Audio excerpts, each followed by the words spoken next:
L'édito politique, bonjour Nicolas Bétou. Bonjour Dimitri. Le procureur général près la Cour de cassation a annoncé qu'il réclamait un procès contre Éric Dupond-Moretti, autrement dit contre son ministre. Ah oui, et si un doute subsiste encore sur la suite qui sera donnée à cette requête du plus haut magistrat de France, une chose est d'ores et déjà certaine, la rancune des juges contre l'ancien avocat Dupond-Moretti n'a décidément aucune limite. Depuis qu'il a été nommé garde des Sceaux il y a 2 ans, la guérilla n'a jamais cessé, immédiatement placé sous la surveillance des syndicats de magistrats qui ont déposé plainte sur plainte contre leur ministre. Il s'est également retrouvé en opposition frontale avec la présidente de la Cour de cassation et avec donc le procureur général de la Cour de casse, soit le sommet du sommet de la hiérarchie judiciaire.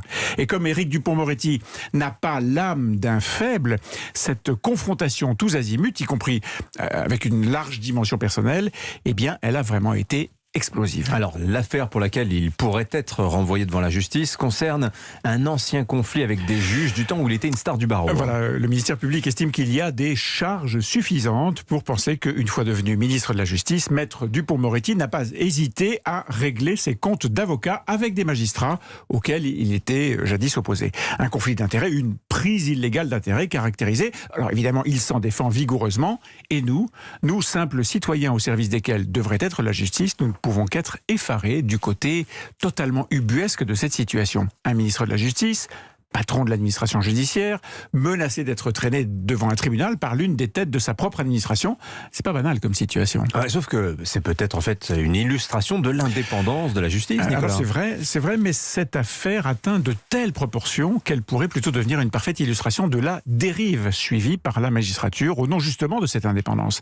Dans un passionnant rapport rédigé par un des juristes les plus respectés du pays, Jean-Marc Sauvé, lui-même ancien patron du Conseil d'État, on lit cette mise en garde adressée à la corporation des juges. La justice ne doit pas être ce qu'elle est en train de devenir, en fait, une république judiciaire autocentrée. Et si elle est effectivement une autorité indépendante, elle n'est surtout pas un pouvoir indépendant, nuance de taille. Et justement, dans l'affaire Dupond-Moretti, la question se pose, les juges, aussi bien ceux qui ont porté plainte contre leur ministre, que les syndicats largement politisés, que le procureur général près la Cour de cassation, tout cela ne se croit-il pas investi d'un pouvoir indépendant?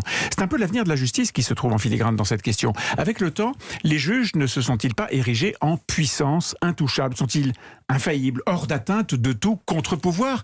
Et tout simplement, sont-ils gérables? Depuis son arrivée place Vendôme, au siège du ministère, Éric Dupond-Moretti a obtenu des rallonges budgétaires qu'aucun de ses prédécesseurs n'avait même osé rêver. Et malgré ça, jamais la justice n'a eu autant le sentiment d'être déclassée, mal dotée et bien mal récompensée. Bon, et le ministre de la Justice, comment peut-il sortir de cet épisode? Alors, on verra en son temps s'il y a jugement et dans quel sens il va, mais dès maintenant, on peut dire avec une bonne dose de certitude que la suite de la carrière politique d'Éric Dupond-Moretti paraît tout de même assez compromise. 2, que Emmanuel Macron a totalement raté son coup avec la nomination surprise de ce garde des Sceaux. Il voulait bousculer les juges et leur corporatisme. Il les a braqués. Et tout est à refaire. Et puis 3, on peut dire que les états généraux de la justice, que ce rapport Sauvé, dont j'ai parlé il y a un instant, est censé préparer, ces états généraux, cette séance d'introspection est plus que jamais nécessaire, y compris et surtout en ce qu'elle concerne les relations entre la justice et les politiques. Merci beaucoup Nicolas Bétou. À la une de l'Opinion, votre journal ce matin, le recul de la bourse depuis le début de l'année. Une claque que vous qualifiez de salutaire. 7h57.